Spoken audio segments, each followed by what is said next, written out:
Hong ढाकोसला अतना बढ़वले घरे घरे भूत पूजवावले घरे घरे भूत पूजवावले बाबू के पाप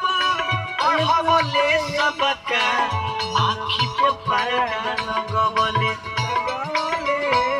आँखी पे पर्दा लगवले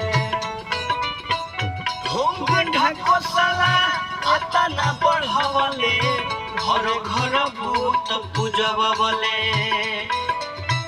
बाबू के पाप बढ़वले सबका